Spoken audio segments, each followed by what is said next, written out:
right, welcome back everyone to another deep dive. Today we're going to be looking at some really interesting ideas and, well, frankly, kind of unique perspectives. And these are coming from excerpts of something called a Hira, Okay. dated March 28th, 2025. Now, datum isn't position. If you just look at it straight, literally it means morning discourse. Right. But I think it might be helpful to think of it as like a daily dose of spiritual insights. Yeah, I mean, that's basically what it is. It's like, starting your day with some spiritual food for thought. Right, yeah. And so our mission in this deep dive is to really unpack what this murali is trying to tell us. We'll be exploring its perspective on what it means to make spiritual progress, this unique role it describes for a divine father. Okay.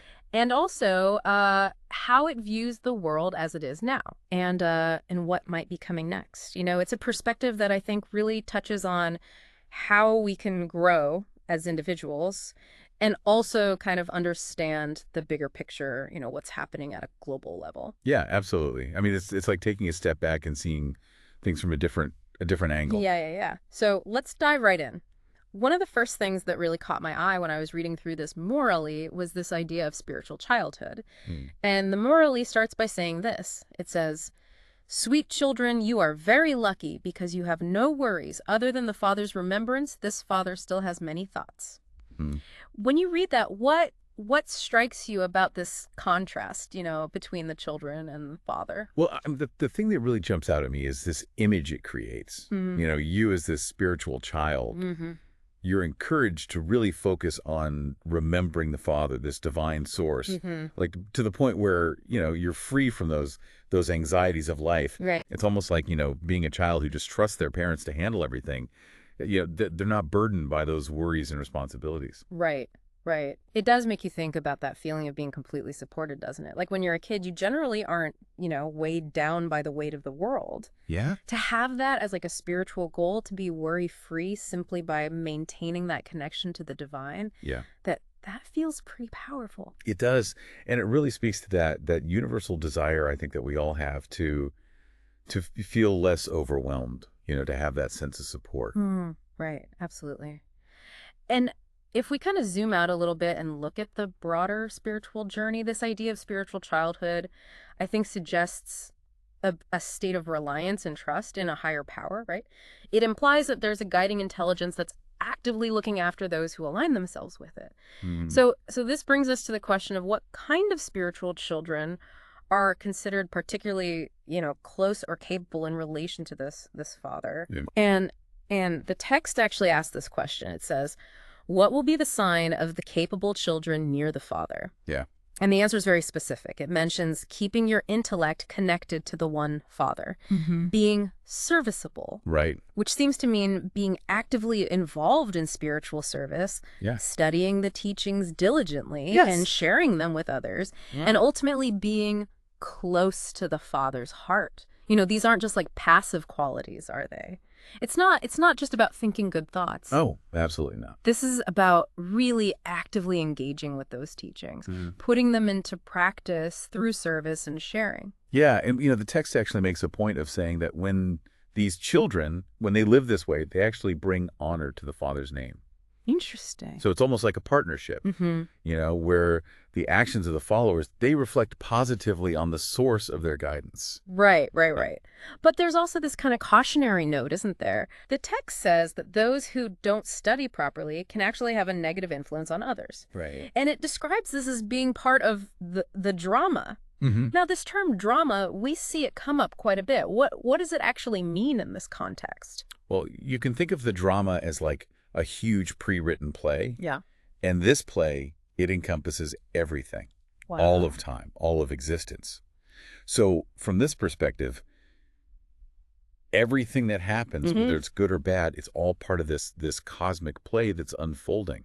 So even negative influences or setbacks on the spiritual path, they're seen as preordained events within this larger drama. Right. And I think it's a way of understanding challenges without necessarily, assigning blame or feeling like you're completely at the mercy of circumstances. Yeah. Okay. This then leads us to, I think, the question of who this father actually is, which Wow. brings us to this concept of the behaved father and the inheritance.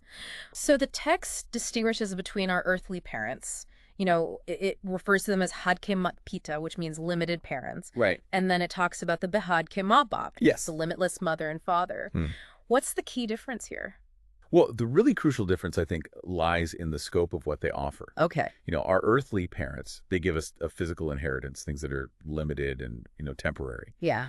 But the Behad Kama Bab, they offer something called Varsa, which is a limitless inheritance, spiritual qualities, peace, happiness. Wow. And this inheritance, it's eternal. It lasts forever. And it becomes accessible by following their guidance, what's known as Srimat. Right.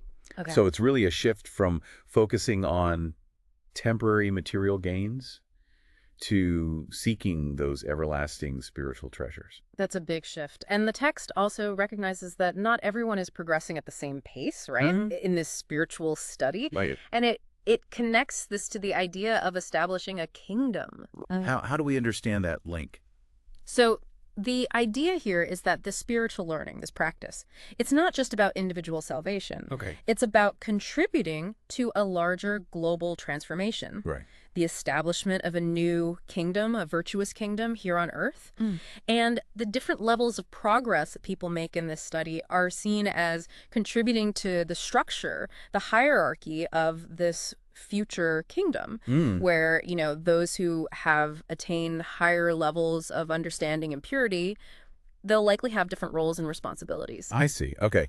Now the conversation takes a bit of a stark turn here. Yeah. Towards the impermanence of the material world. Okay. It says that even the wealthiest people, millionaires, billionaires, even they will see their wealth just turn to dust because time is short.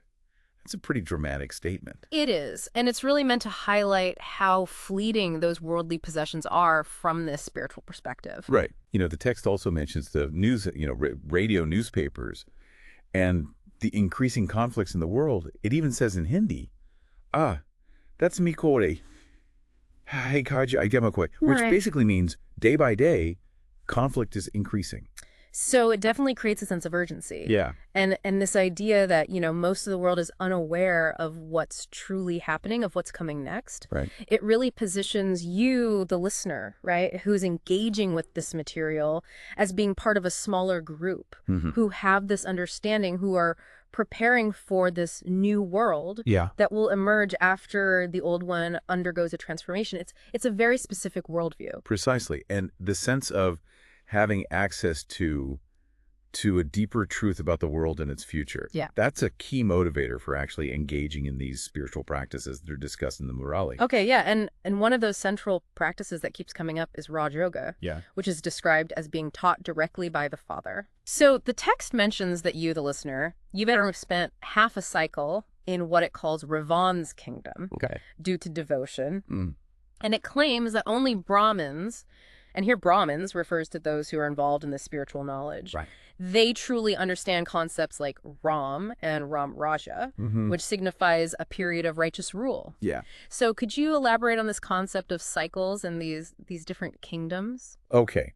So the philosophy here describes time as like a cyclical process that moves through different ages. And these ages, they're characterized by varying levels of spiritual purity and righteousness. Okay. So the cycle, it begins with a golden age, which is often referred to as Ram Raja, a time of peace and prosperity and virtue. Right. But over time, humanity's spiritual state, it declines, at least according to this view. Right. And this leads to a silver age and then a copper age and finally the current iron age, which is characterized as Ravan's kingdom, a time of conflict and negativity. So the idea is that through devotion and remembrance, humanity has gradually moved away from that original state of purity. I see. And Raj Yoga, as taught by the Father, that's presented as the method to actually reverse this decline, to purify ourselves, and help usher in a new golden age, a return to that Ram Raja. Okay. And those who are actively learning and practicing this Raj Yoga are referred to as Brahmins in this context. Okay. So we then come back to the importance of spiritual service and who we associate with.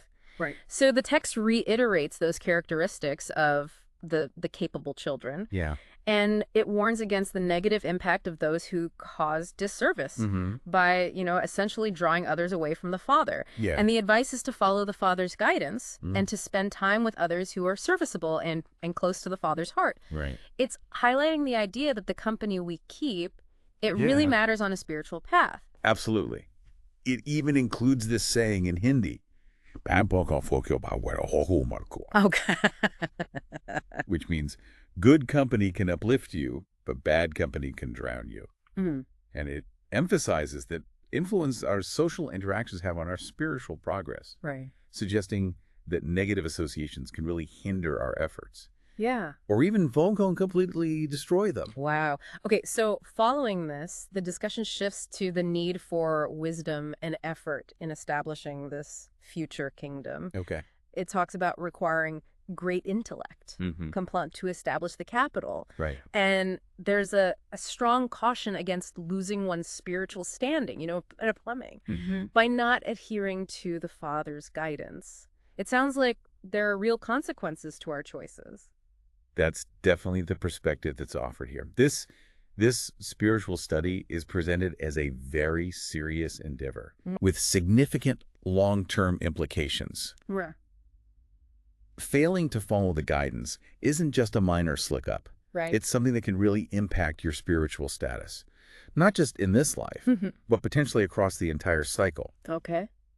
On the other hand, consistent effort, faithfully adhering to the Father's teachings, those are the keys to attaining a high spiritual position in the coming kingdom. Okay, so then we delve into a really central practice, yoga, or remembrance, and its connection to inner purity. Right. The text explains that yoga, remembering the Father, this is fundamental. It leads to good conduct, or shalan. And it contrasts this with intellectual pride, suggesting that simply studying the teachings isn't enough. Yeah. We need that heartfelt connection. That's right. And it even mentions that while many understand the importance of this secret effort of remembrance, they often find it challenging to consistently stay in that state of yoga. It's true. It's not easy. So what's being emphasized here is this transformative power of a direct experiential connection with the divine. Exactly. As opposed to just an intellectual understanding. Yeah, you need both. You need that head and heart connection. Right, right. The text is suggesting that constantly remembering the Father, it acts as a purifying force, naturally shaping our behavior and attitudes for the better. Okay. And the fact that many struggle with maintaining this yoga, that underscores that it's not just a passive concept. Yeah. It's an active and ongoing practice. So the teaching here is keep your focus on remembering the one from whom you're receiving this spiritual inheritance, the Sibboleth. Yes, that's the key. Keep your eye on the source. It seems to simplify the practice. Yeah. Bringing the focus back to the source of all that's being gained. Absolutely. Yeah. It's about cultivating a personal, loving relationship with the divine. Recognizing that all those spiritual blessings, all that growth, it flows from that connection. Right. And this personal connection, it's further explored in the context of the power of silence and inner transformation. Okay. So the text introduces this really fascinating idea of overcoming science, which in this context seems to refer to worldly knowledge and problems. Right, yeah. Through silence, this inner state of stillness and connection. Right, right. And it even points out the phonetic similarity between silence and science. Interesting. It's really interesting, and it links this to the fundamental human desire for peace. Yeah. Stating that the true place of peace is the Brahman, this subtle spiritual region where the soul resides as a tiny point of light. It's a powerful concept, using inner stillness to navigate and even transcend those worldly challenges. It is. It's a different kind of power. It's not coming from external knowledge or material resources. It's coming from within our own being, through that deep connection and inner stillness. Right. Okay. So this naturally leads into a discussion about understanding the soul and the divine. So the text asserts that only Brahmins, those following this specific spiritual path, they truly understand the nature of the soul and the supreme soul, referred to as Paramatma. And it expresses wonder at how such a tiny soul can play its entire life's part. Yeah. And it contrasts this with what's understood in other spiritual gatherings or satsangs. Right. So it's highlighting the unique perspective and the depth of understanding that this particular spiritual viewpoint offers. Okay. It's suggesting that These teachings, they provide a more complete and accurate understanding of the soul's nature and its relationship with the divine than other spiritual traditions. Right. And it really reinforces this idea that the knowledge being shared through this concrete languages is considered to be distinct and especially insightful. Exactly. It's like a deeper level of understanding that's being revealed. Okay. So the text then reiterates the eternal nature of the soul and its role in the drama, emphasizing that both are, pun confused, imperishable. Right. And because everything is part of this preordained drama, there's no need to be overly concerned or worried. That's a really comforting message for anyone who's struggling with anxiety or uncertainty. It is. It's a message that encourages acceptance and a sense of detachment from those ups and downs of life. Yeah. And by understanding that our lives are part of this larger eternal play, we can approach things with more equanimity. Right. You know, trusting in the unfolding process rather than being overwhelmed by anxieties about the future. Right. So following this, there's a rather direct instruction given to the listener to make a personal vow not to weep. Interesting. And the reasoning provided is that when someone passes away, their soul simply takes on another body. Right. So there's no real reason for sorrow because they cannot return to their previous one. Tears are even presented as a sign of a lack of spiritual progress. That's a very different perspective on grief than what many people hold. It is. It definitely challenges those conventional responses to loss. Yeah. By framing death within the context of the soul's continuous journey through different lives, Right. the emphasis is on understanding the impermanence of the physical body Yeah. and the eternal nature of the soul. So from this viewpoint, excessive grief is seen as stemming from attachment and a lack of understanding of this spiritual reality. Exactly. It's about shifting your focus from the temporary to the eternal. Okay. The discussion then shifts to the purpose of the Father's arrival, Right. stating that it's not through conflict or war, as depicted in some scriptures like the Gita, but rather to peacefully establish the capital of this new world. Interesting. It even dismisses those traditional interpretations of such stories as Akedi Mankhorn, which translates to myths or legends belonging to the path of devotion, Bhakti Marg. This is quite a direct reinterpretation of commonly held beliefs. It is, and it offers a distinct understanding of divine intervention, differentiating it from those traditional narratives that often involve conflict and violence. Right. It's emphasizing a peaceful, transformative process, guided by the Father as the means of bringing about a new, more virtuous era. So we then move on to the concept of developing detachment or vairagya from the old imperfect world. Okay. And it describes it almost as a sweeter form of dislike. Okay. And it mentions that the reward of spiritual knowledge, this lasts for 21 births. Wow. In the Golden and Silver Ages. Right. And then it talks about this gradual descent down the spiritual ladder, with the current time being described as the end of this cycle. It's a transition from a state of Shudra, the lowest spiritual state, to Brahman, and then ultimately to deity. Right. This really paints a picture of this grand cyclical journey for the soul. It does. It really outlines a cyclical view of time and the soul's journey through these different epochs. Yeah. Moving from a state of original purity, divinity, down to a state of degradation, and then back up again through spiritual knowledge and practice. So vairagya, or detachment from the imperfections of this current world, that's seen as a necessary step in aligning oneself with that coming age of purity. And the benefits of this spiritual knowledge, it's described as having long-lasting effects throughout those initial, more elevated phases of the cycle. Right. The rewards are significant and they endure. So the text then poses a thought-provoking question Okay. about where the wealth and opulence of past deities have gone. And it offers a critique of the act of blindly bowing in temples, saying people have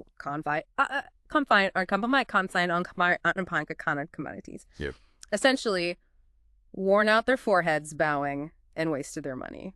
It's a pretty strong statement about the limitations of certain devotional practices when they lack that true understanding. Yeah, it's really emphasizing the importance of inner transformation and spiritual knowledge over external rituals, performed without a deep understanding of their meaning or purpose. Absolutely. The focus is on cultivating that direct relationship with the divine through knowledge and remembrance, Yeah. rather than solely relying on those conventional religious practices. Okay, so the Murli then moves toward its conclusion. Okay. It offers some very loving greetings Mm-hmm. and presents the essence for assimilation. Right. These are like the key takeaways for you, the listener, to really absorb. Yeah, the most important points to The remember. first one is to avoid pointless chatter. Okay. And instead, in solitude, remember the beloved Mashruk, which refers to the father as a true lover. Mm.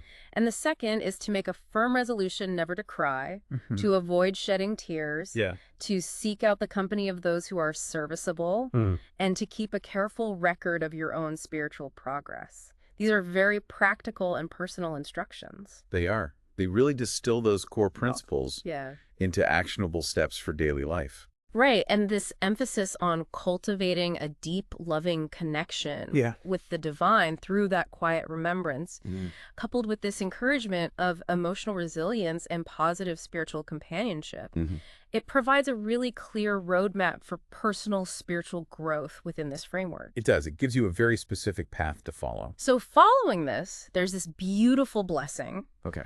It's wishing you to become a world benefactor who serves through powerful thoughts and intentions All right. to be like the direct father, a lighthouse and might house. Wow, that's a powerful image. It is. And the ultimate aim is to offer something positive to every soul, whether it's liberation or liberation in life.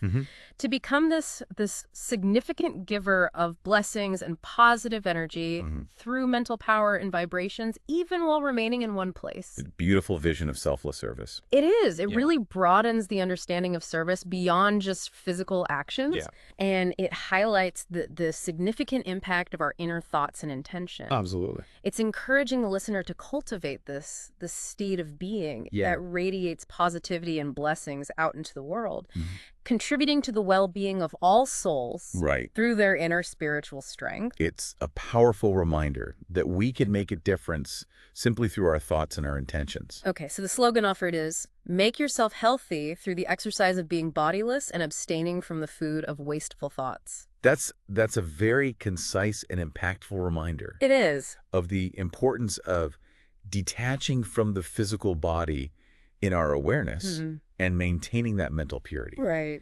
It really captures the essence of the practice, Yeah. suggesting that true well-being, it comes from transcending our identification with the physical form Okay. and nurturing a mind that is free from negativity and unproductive thinking. All right. And finally, there are these unexpressed hints, or avyakt aishar. And these suggest cultivating a culture of truth and civility, rethinking how speeches are structured to focus on spiritual knowledge and its source, demonstrating this truth through civil discourse so that everyone can understand it as God's work. Okay. And emphasizing the role of sons to show the Father for a complete revelation. Interesting. While still acknowledging the contributions of mothers. Right. So it's offering guidance on how to effectively share these teachings. Yeah, yeah. These hints, I think they provide direction on how to further share these spiritual understanding in a way that's both authentic and respectful. Right, exactly. Emphasizing the importance of demonstrating the divine origin of this knowledge through one's own conduct and understanding, and suggesting a particular focus in how these teachings are presented to the world. It's about embodying the teachings and sharing them in a way that resonates with others. Well, this has been a truly insightful deep dive into this. It really has. We've explored the unique relationship it describes with the spiritual father, the path to inner strength through remembrance, its perspective on a world that's undergoing transformation. Right. And the crucial role of our own spiritual effort and purity. Yeah, it's a very comprehensive worldview. It is. With specific guidance for both personal and global spiritual evolution. Right. And for you, our listener, I'll leave you with this thought. Okay. Consider your own sense of spiritual inheritance. What does it mean to live in a state of remembrance amidst all these constant changes in the world around us? How might this idea of an eternal drama offer a new lens through which to understand the events unfolding in our lives and on the global stage? That's something to really ponder. It is. It's definitely food for thought. Until our next deep dive, keep exploring those big questions.